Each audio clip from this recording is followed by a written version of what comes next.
Hello, everyone. My name is Donald Scott. I'm a sales engineer with Port. I want to speak with you all today about a very important and powerful Port concept called relationship mapping. In order to be able to follow, I would recommend you be familiar with the basic concept of integration mapping in Port. You can familiarize yourself by reading the stock page in my browser currently. I also recommend you watch the video on our doc page regarding relating blueprints on YouTube, which gives a high-level overview of the concept. Let's talk first about why it's important and why it's useful and powerful. Let's imagine I'm in the Port catalog and I'm looking at my service catalog, in particular at a service called the pricing service, as you see currently. What I see here is the basic catalog data, things like who's on call for the service, how many sneak vulnerabilities are outstanding for it, etc.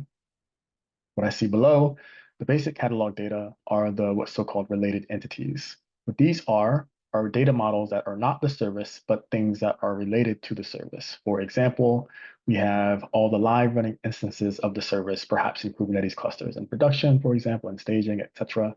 We have the deployment history objects of the service. We have the open pull requests, Jira issues, etc. The idea is that I can reason about not just the service, but important things that are related to the service in the context of the service. So this is a very powerful port concept, right?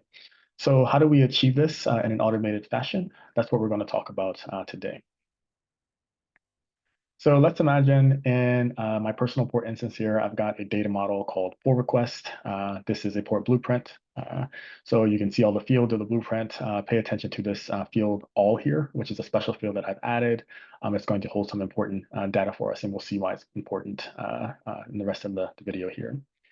Let's imagine we also have a data model called service, which is representing one of our microservices. And so we have a relationship that we've defined between the two data models. The relationship is down here. You can see if I open the relationship, it is identified as service. Service is its identifier. It is a relationship between the pull request object and the service object. So this is how we're going to make this association. So now let's take a look at how it would manifest in our portal in my little personal demo here, and not the wider public demo that I was showing you prior. So I want to give sort of a real example on real data.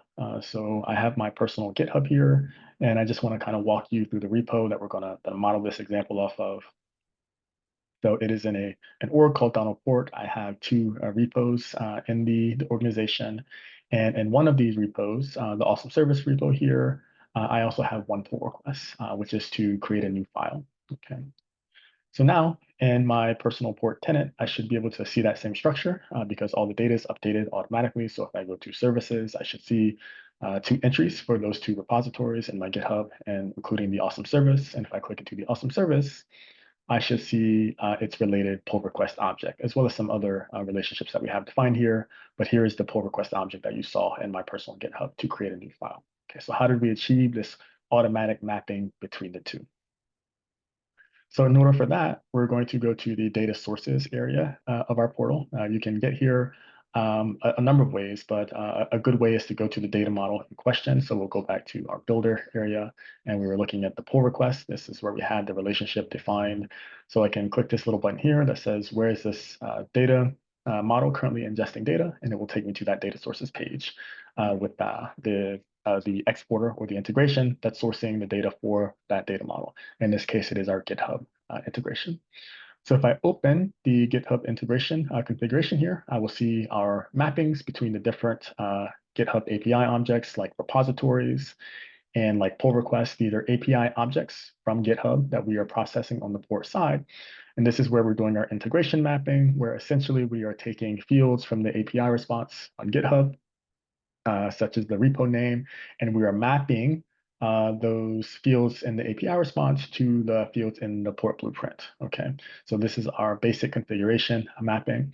As part of the configuration mapping, we can see we have a relation area down here where we are mapping the relations. And so the way this works is I'm taking the pull request here that I'm processing import.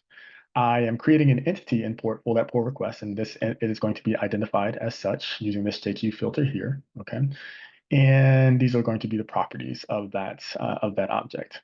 In terms of the relation, how the relations work, how you define the relationship mapping is as follows. So under this relations area, that every relation is a key value pair. So in this case, I have my key is service, which if you recall, is the identifier of the relation that we defined on the pull request data model between the pull request and the service data model. And on the left side of the relation block here, what we have to have here is the identifier of the object that we want to relate it to. So in this case, we're relating pull requests to services. So what needs to go here is the identifier of the port service that I want to relate this pull request to. Okay, so with that said, all we're doing here to achieve that is we're using a JQ filter. That's what this dot notation is throughout the document. If you're not familiar with JQ, just again, read the configuration mapping document there. It'll explain what we're doing here, but essentially this allows us to do ETL, basic ETL, transformations between data and the API response from the tool that you're integrating with, GitHub in this case, we want to interpolate between those data fields and the data that we want to put in the port data model. So JQ allows us to do that ETL. Okay, so with that said, let's see how this is actually working. So the way I normally approach this to construct my JQ filters is we actually use a tool called JQ Play, which allows us to build these JQ filters. It is not a port tool, it's just an open tool on the web that allows us to play around with JQ filters. And this is where that property of the pull request blueprint that we saw at the beginning, that all property is going to become useful. What this is allowing me to do is to essentially stick the entire API response from GitHub. In this case, for pull requests, the entire JSON object that's coming from GitHub is going to be stuck in this field.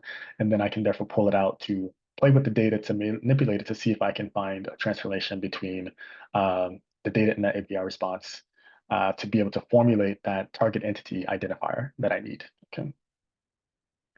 So in this case, what we're going to do is go back to that pull request object import where we have the all field that we have populated with the entire API response. We can take it out. So this is the entire API response from GitHub for that pull request. So we can take that out and we can stick it in JQ Play here, which I've already done. I've got this JSON block here. And JQ Play essentially allows me to play with the filters to generate what I need. Okay, so in this case, remember, we need the identifier of the service port entity that we want to connect this pull request to. Okay, and so let's take a look at what the identifier is before we explain the filter. So if I go back to my port here and I take a look and I go to the service that this particular pull request is connected to, that's the awesome service here, I am able to see that the identifier for the awesome service is effectively just the name of the repo. So this is the identifier for that service object, and you can see it is the same name as the repo in GitHub. So essentially, we just need to form the name of the repo to connect to it. So that's exactly what we've done in our JQ filter. What we have here is just we're not even doing any manipulation. We're just pulling a field out that happens to be the name of the repo in the API response. Very convenient. We can do lots more interesting transformations with JQ. But in this case, if we just follow the object, we're taking out the .head.repo.name field. And so if I just look at the block, I can see if I find that head object in the JSON response here, I have it here. We have head, and then we have repo, and then we have name. That is the awesome service. So this is exactly the filter that I need to generate the identifier to map that pull request to this awesome service. And so that's exactly what we've done here. Okay, so we've got exactly that filter, and that's how we're generating that service identifier to be able to form that automatic mapping. Now, every time we process a pull request object from GitHub, we will make this association and be able to associate that pull request automatically to the service it belongs to. Using this concept, you can relate any two blueprints that you like.